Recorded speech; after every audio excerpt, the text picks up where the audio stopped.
Autumn 1907. Lower Manhattan, New York City. A financial panic does not begin with shouting. It begins with a line that forms outside a door before the person at the back understands why the person at the front is already afraid. A line that grows because it has a shape people recognize from memory. A line that turns trust into a physical object, bodies in coats standing still, waiting to be told whether their savings still exist. Inside the city, everything that depends on smooth routine becomes fragile at once.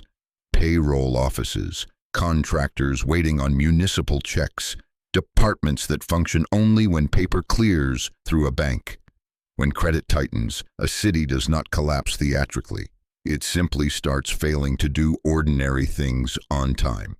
In a quiet office nearby, the crisis becomes what it always becomes when it reaches the people who can survive it, a negotiation. There is no public speech, no ceremony, no crowd, just a desk made for ledgers, a blotter, and stacks of paper thick enough to feel architectural. Paper that does not flutter when someone walks past, because it has absorbed too much handling, too many signatures, too many promises.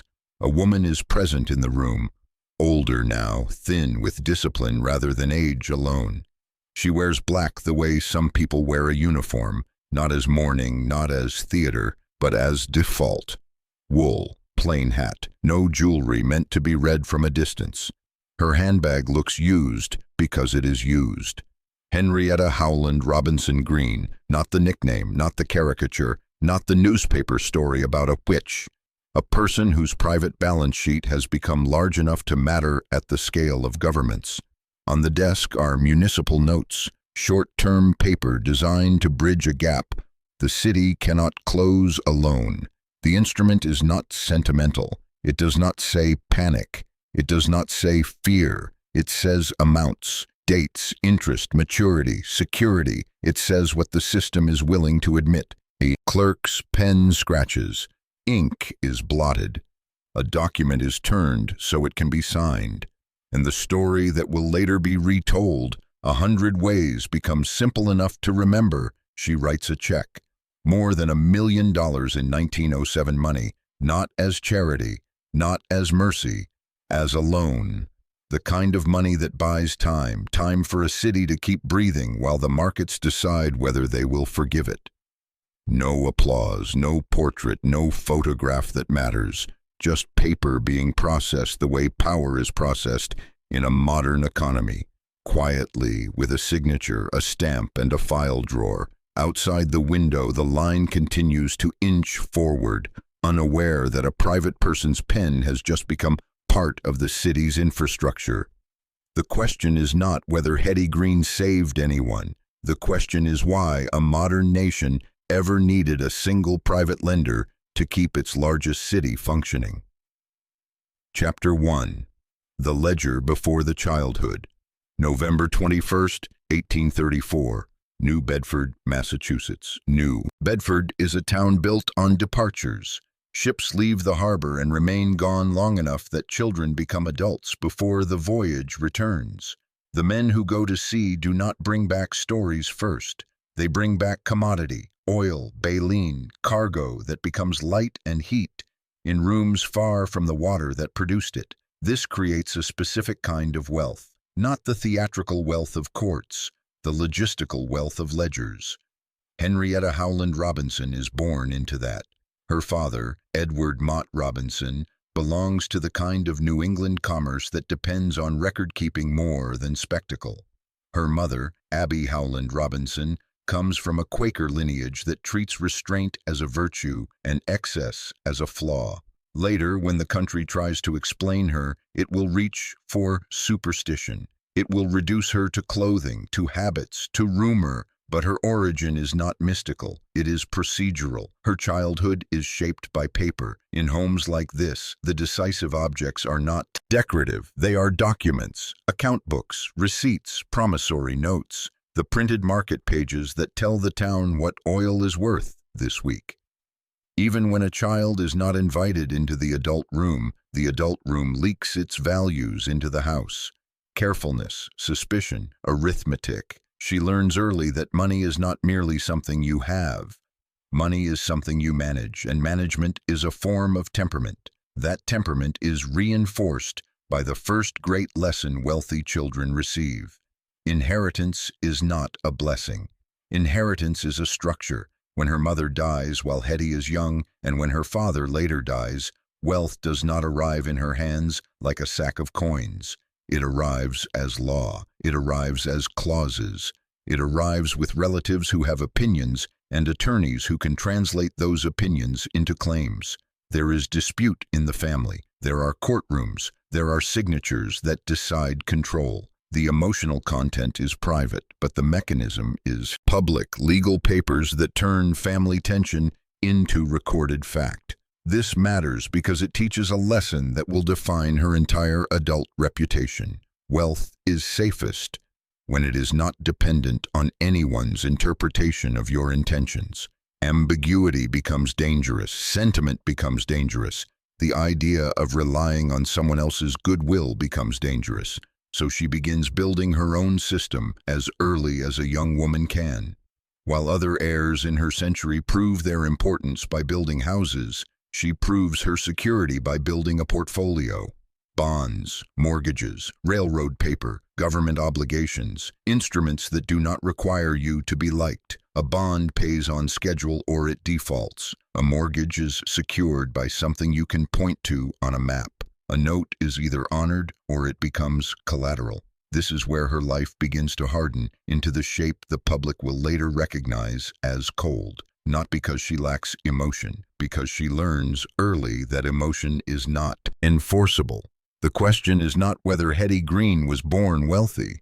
The question is what kind of adult is manufactured when inheritance arrives as conflict rather than comfort.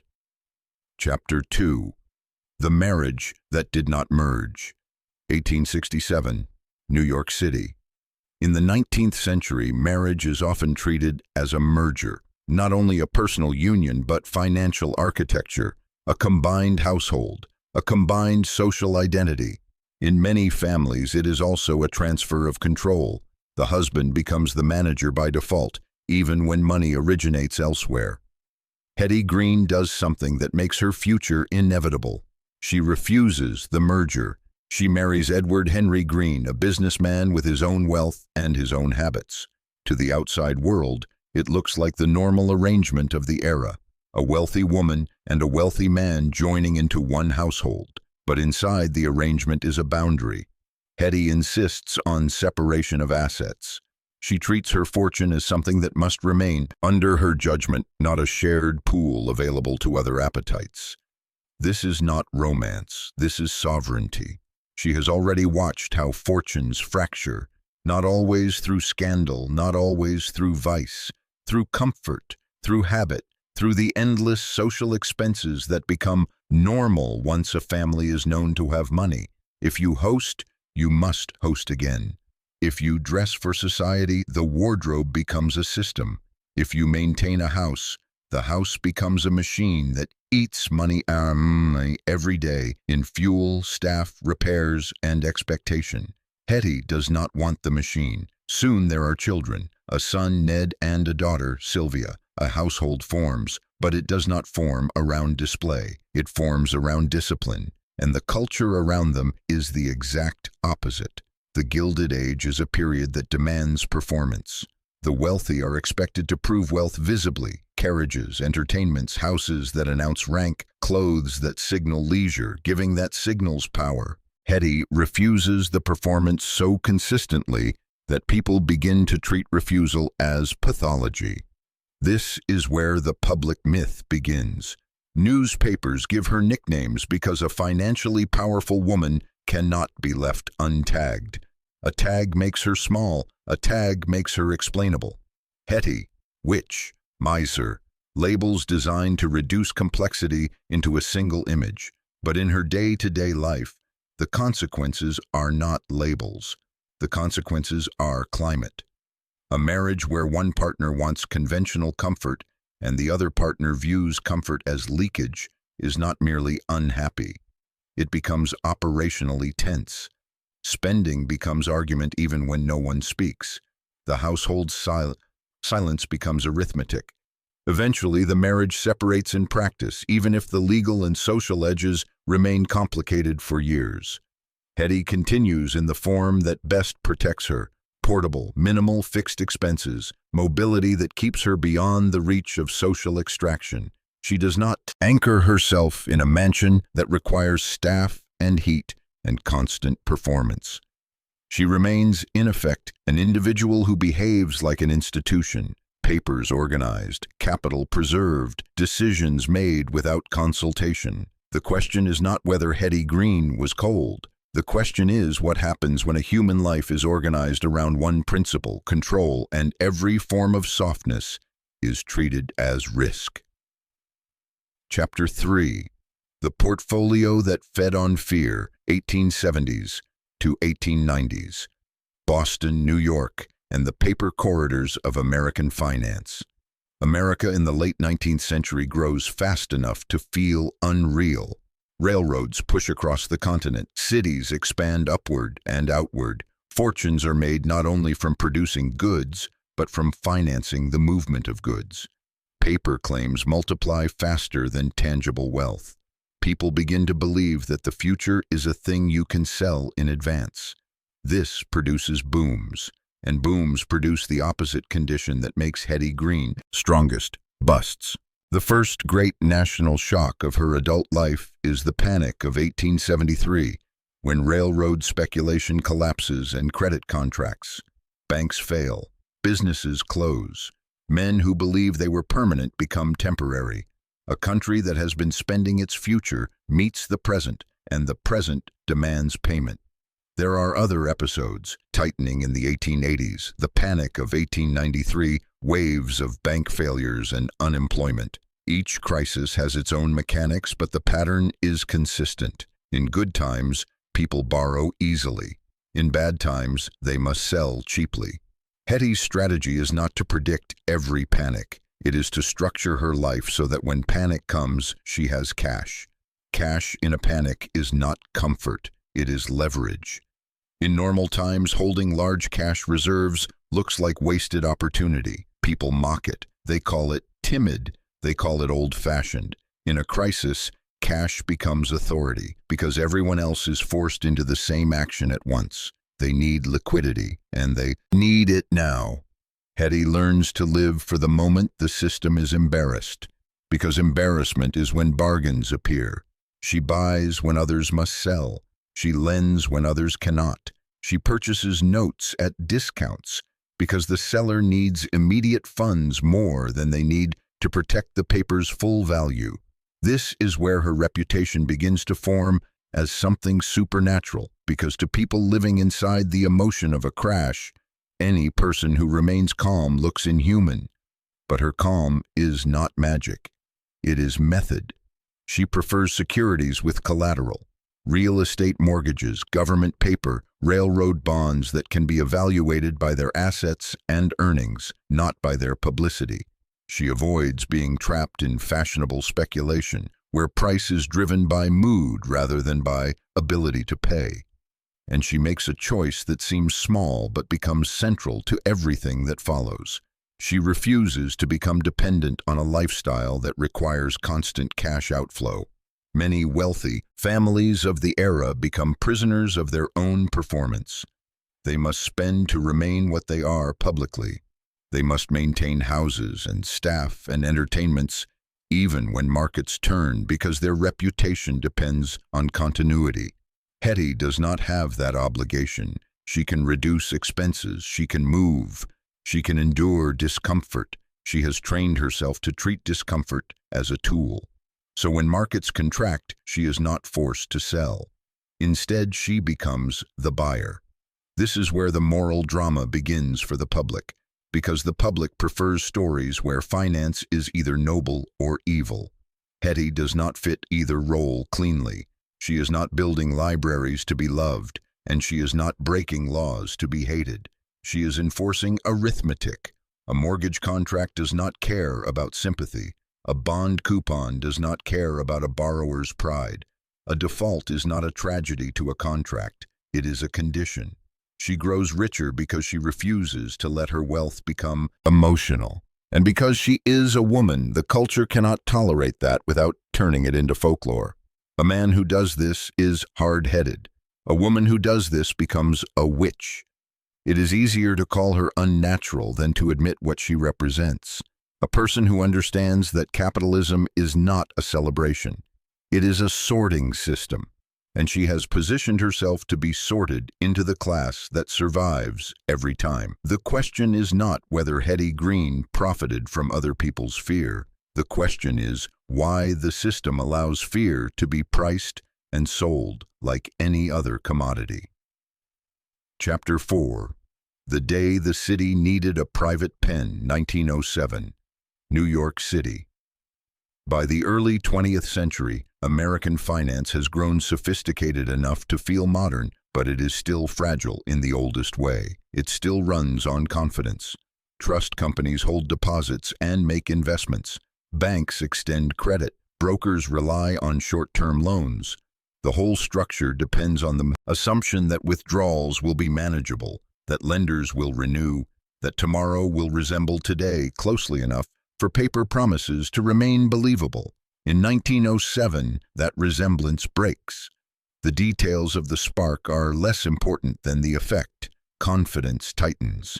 Institutions begin to look at each other and see risk where they used to see routine. Depositors line up. Newspapers amplify. The line becomes a signal, and the signal becomes a stampede.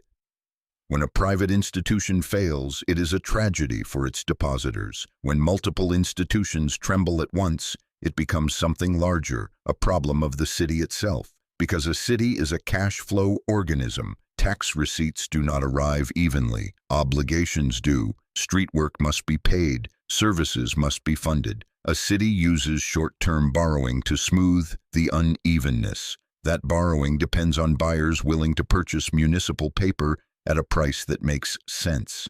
In a panic, buyers refuse. Not because the city is suddenly fake, but because fear is contagious and cash is scarce. This is where Hetty Green steps into the story the way she always does, not through announcements but through availability. She is not the only wealthy person in America, not even close, but she is one of the rare ones structured to act in a crisis because she is not forced to act in any other direction. She has liquidity, she has papers, she has the temperament to negotiate while others are trying to breathe. She is approached, or she appears, depending on which version you prefer to believe. Either way, the outcome is the same. Municipal notes are bought. A large check is written. The city gets time, and that time matters more than people admit, because time in a panic is what prevents cascading failure. A payroll met on schedule prevents another line from forming somewhere else. A contractor paid prevents another firm from failing and dragging banks with it. A city that continues functioning signals stability in a moment. When signals are everything, Hetty is not rescuing for glory. Glory is expensive. She is lending because lending is what her system is built to do. The terms are not sentimental. They are secure. She expects repayment. She expects interest. She expects the same thing she has always expected from the world, that contracts will be honored or enforced. This is where her haunting reputation becomes literal in the public imagination. People begin to describe her as if she emerges from a shadowed corridor whenever the system is weakest, carrying money like a weapon. But what she is really carrying is a lesson the country does not want to learn. When the public system is built on private confidence, the people who hoard liquidity become part of the government's emergency mechanism, without ever being elected, appointed, or supervised. The question is not whether Hetty Green's money helped New York in 1907. The question is what it means that the city needed her at all. Chapter 5. The Miser Myth, New York, late 1880s into the 1910s. The richest stories are rarely told by the people who lived them. They are told by the people watching from the sidewalk, trying to explain what they cannot access. The Gilded Age is an era that turns wealth into architecture, and architecture into proof. Marble, limestone, iron gates, carriages that move slowly on purpose so the street can see the speed of money without the speed of an engine. Hetty Green does not give the street that proof. She does not build the kind of house that must be heated like a ship's engine room. She does not keep a permanent palace of servants and upholstery. She does not host the way society expects the wealthy to host, because she understands something the social world prefers to forget. Hosting is not generosity. Hosting is membership dues. If you enter that system, it never stops charging you, so she refuses it, and the refusal becomes a scandal. The public does not merely dislike her, it needs to explain her. The press begins to construct a figure that readers can recognize in a single glance. The wealthy woman in black, the face that never softens, the fortune that never appears as comfort. In an age obsessed with visible consumption, invisible wealth becomes suspicious. It becomes unnatural. This is how the miser myth forms. It is not one story. It is a pile of stories stacked until they become a building. They say she wears the same black dress repeatedly, that she refuses to spend on a carriage and instead rides public transit or walks, that she rents modest rooms rather than maintain a home, that she keeps her papers in trunks and conducts business from hotel suites, that she avoids heat and hot water, that she eats plain food, that she bargains relentlessly over small amounts. Some of these details have roots in reality. Some are exaggerated, some are invented, some are true in one year and not in another. The point is not whether every anecdote is perfect. The point is what the myth does. It turns her into a moral warning. The culture wants a tidy lesson. This is what happens when money is loved too much. This is what happens when thrift becomes religion. This is what happens when a person refuses pleasure. But the myth also hides the more uncomfortable lesson. The system itself rewards her. Hetty is not rich because she refuses to spend on herself. She is rich because she understands leverage, collateral, and timing. She is rich because she survives collapses with capital intact and then buys what others are forced to sell. She is rich because she keeps liquidity available when everyone else is trapped. The miser stories make her feel small. They make her seem like a strange old woman hoarding pennies. And in doing that, they protect the public from admitting how large her real power is. Her real power is not personal austerity. Her real power is that she can make banks negotiate. She can make institutions that look permanent in daylight become temporary in a week, not by sabotaging them, but by refusing to rescue them without security. She forces the system to name its price. And because she is a woman, the culture cannot treat that calmly. A male financier can be ruthless and be called shrewd. A female financier must be made into something else, something that can be laughed at, feared, and dismissed all at once. So the public builds a mask for her, a witch, a miser, a curiosity, a figure who haunts banks. And then, in the same breath, the system uses her when it needs her. That contradiction, ridicule in daylight, negotiation in private, is the actual portrait of her era, because the era is built on performance. It needs its wealthy to be legible. It needs wealth to look like wealth. Hetty's wealth does not look like anything. It behaves like a force. The question is not whether Hetty Green was cheap. The question is why a nation that worshipped fortune needed to invent a monster when it met a person who treated fortune as machinery. Chapter 6. The Sun, the Injury, and the Cost of a Principle, 1880s into the 1890s. If a public myth is going to survive, it needs a wound. Hetty Green's myth finds its wound in a story about her son. Edward Howland Robinson Green, Ned, is her only son. He grows up inside a household climate that is unlike the households of the other wealthy families he is surrounded by. The other houses display ease. Hetty's world displays caution. Ned is born into money that is protected rather than enjoyed. He is raised under a principle that does not soften. Money exists to remain. Comfort is tolerated only if it can be justified as necessary. This shapes a child the way weather shapes a coastline. It does not ask permission. It does not announce itself. It simply leaves marks that become permanent.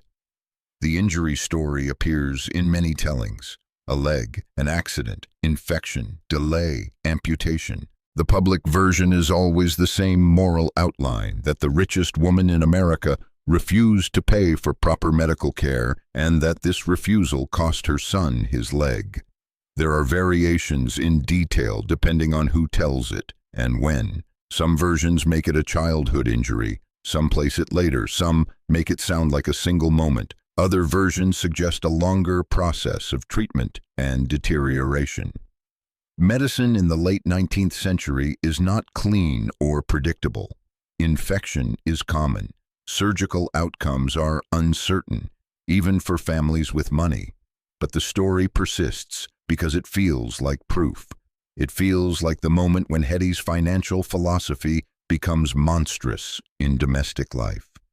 Whether every element of the popular story is precise is less important than the fact that it becomes the story people refuse to let go of.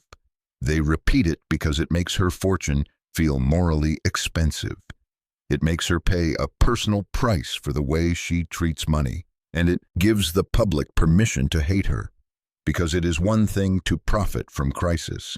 It is another thing, symbolically, to let thrift touch blood. Yet even here, the deeper truth remains structural. A household run on strict principle creates strict consequences. Ned becomes an adult in reaction to that climate. He becomes, in public memory, almost the inverse of his mother. A man who spends, who collects, who lives in a way that reads like rebellion. A mother who hoards, a son who consumes. This is how dynastic stories are often arranged. The builder saves, the heir spends, the fortune dissolves. The public treats it as justice. The moral arc is satisfying. But inside the household, it is not a morality play. It is damage. A child raised with money as the highest value does not simply learn discipline. He also learns tension. He learns that comfort is suspicious. He learns that asking for things is shameful. And then often he learns the opposite lesson later in life, that spending is freedom. Ned becomes a man who wants freedom. Sylvia, Hetty's daughter, becomes something else entirely. Quiet, withdrawn, protected, a person whose life is shaped by vulnerability rather than flamboyance. She will later be known for her shyness and frailty and for being controlled by others who can reach her through her fear. 2 children, 2 outcomes, both shaped by the same atmosphere. Hetty's personal life is not the warm counterbalance to her financial life. It is the same system expressed in private rooms. Because for Hetty, the point is never comfort. The point is endurance. And endurance is expensive in ways that do not appear on any balance sheet. The question is not whether Hetty Green loved her children. The question is what it costs a family when the household's highest virtue is solvency. Chapter 7. The Private Central Bank, 1890s to 1907, New York City, and the Invisible Rooms Behind Finance. By the end of the 19th century, American capitalism has scale without stabilization. There is no modern central bank providing systematic support in panics. There are private banks, trust companies, clearinghouses, and the informal authority of a few extremely powerful financiers. When confidence breaks, the system does not automatically repair itself. It negotiates. This is the environment where Hetty Green becomes, in practice, something the country has not formally designed: a private reserve. Her power does not come from owning factories. It does not come from running a railroad empire or controlling a city's newspapers. Her power comes from liquidity. In ordinary times, liquidity looks passive. It looks like you are missing opportunities. It looks like you are refusing the future. In crisis, liquidity is the only thing that is not theoretical. A mortgage can be sold, but not at the price you want. A railroad bond can be pledged, but only if the lender believes it will survive. A block of stock can be used as collateral, but only until the market decides the stock is a rumor. Cash is different. Cash does not ask for belief. It does not need a story. Hetty's habit, keeping large sums available, not trapped inside a lifestyle, not absorbed into a permanent social machine, turns her into a source of credit at the exact moment credit becomes rare. This is how she haunts banks, not by appearing like a ghost, but by being the person who can say yes when everyone else must say no. A bank in trouble does not need sympathy. It needs time. Time is purchased with cash. Cash is obtained by borrowing. Borrowing requires a lender who is not afraid. Most potential lenders are afraid because they are exposed. Their capital is already tied up. Their balance sheets are already stressed. They cannot extend help without risking themselves. Hetty can. Her reputation for strict terms becomes part of the mechanism. She is known for demanding strong security. She is known for insisting on collateral that does not evaporate with sentiment. She is known for protecting her principle as if principle is a moral value. To institutions desperate for funds, this feels like cruelty. To Hetty, it feels like the only sensible way to transact in a world that lies to itself about risk during booms and then pretends surprise during busts. The panic of 1893 teaches the country again that growth does not guarantee stability. Banks fail. Railroads enter receivership. Unemployment rises. People who believed paper claims were as real as steel learn the difference between promises and payments. Hetty's approach does not change. If anything, the pattern hardens. She lends when she can lend safely. She buys when assets are discounted. She collects when contracts mature. She treats panic as an environment where discipline is finally rewarded. This is not because she enjoys suffering. It is because she refuses to let her money become dependent on public optimism. By 1907, the pattern reaches its most famous expression. The city needs liquidity. The municipal mechanism depends on buyers of short-term paper. But in panic, buyers disappear. The system turns toward the few people who have cash and are not forced to keep it moving in any other direction. Hetty is one of them. The check is written, the notes are purchased, the transaction is processed quietly. And then the story leaves the room and becomes a national parable. Because America in that moment is struggling with a contradiction it cannot resolve. A country that preaches self-reliance keeps requiring rescues. A modern economy that claims to be institutional keeps turning in crisis to individual fortunes. Her role is not ceremonial, it is infrastructural, and it reveals the shape of the system more clearly than any speech could. Because when a wealthy person can keep a city functioning with a private loan, that wealthy person is no longer merely rich. They are part of governance, not by law, by necessity. The question is not whether Hetty Green was powerful. The question is what it means that her power came from being prepared for the moment everyone else failed at the same time. Chapter 8.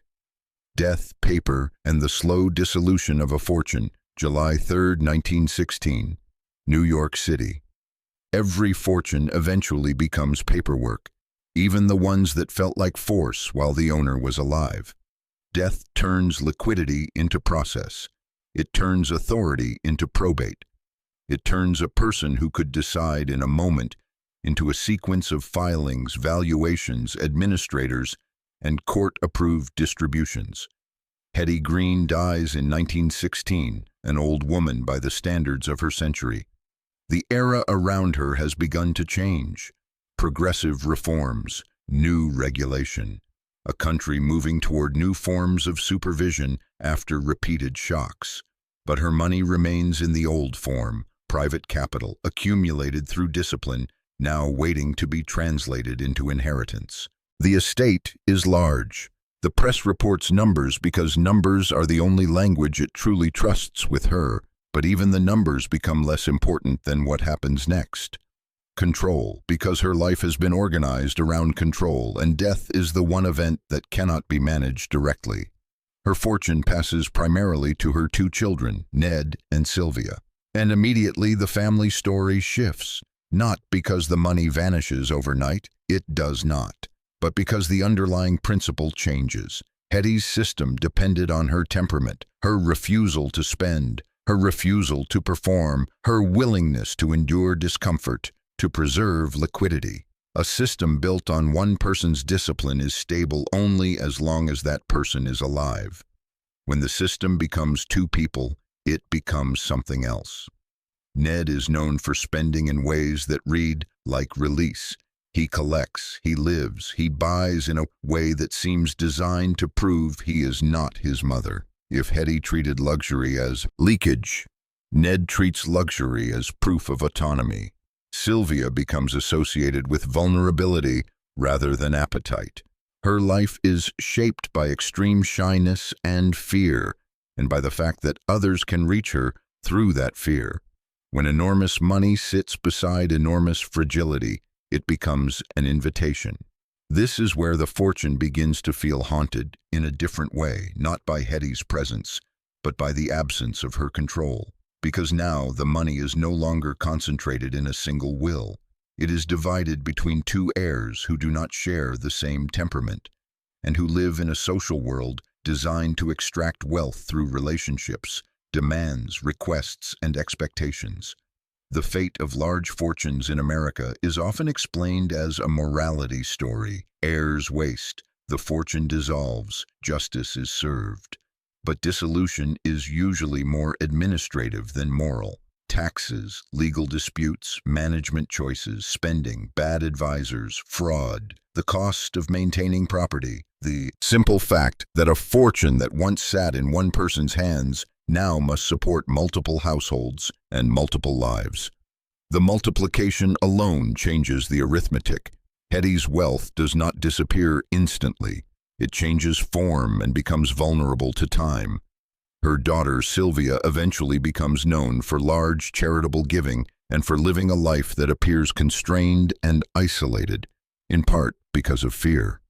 She becomes a figure whose money attracts control attempts, people trying to direct it, people trying to access it, people trying to make her sign. A fortune that once thrived on strict enforcement now becomes something others try to steer through the weakest point, the person holding it. Her son Ned becomes known for a life that feels uncontained. He spends and collects and lives in a way that looks from a distance like a deliberate reversal of the mother's legend. The public reads this as dramatic irony. The miser's children undo the miser. But the deeper truth is procedural. The miser's system was never truly transferable. A portfolio is transferable. A temperament is not. Hetty's discipline was the engine. Her money was the fuel. After her death, the fuel remains, but the engine is gone. And the country, which spent decades treating her as a myth, begins to do what it always does after an era ends. It turns the remaining wealth into institutions, donations, foundations, endowments, public projects, the transformation of private capital into public artifacts. Not because the family planned it that way, but because time forces all fortunes toward either concentration, collapse, or institutionalization. Hetty's name remains, but not as she would have designed it. It remains as story, a figure used to explain thrift, a figure used to warn against hardness, a figure used to entertain readers who want the rich to be punished for being rich.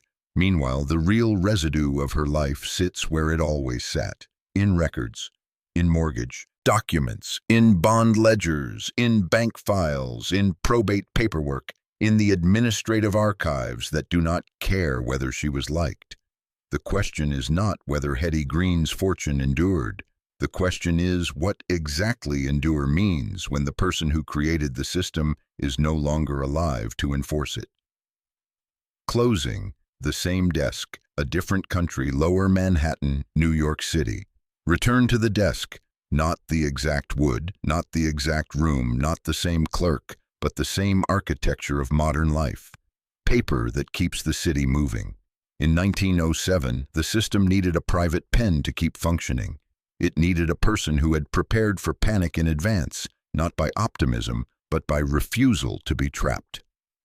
After that era, the country begins building different tools, new regulation, new banking structures, a central system designed to prevent private fortunes from becoming emergency infrastructure, not perfectly, not forever, but deliberately.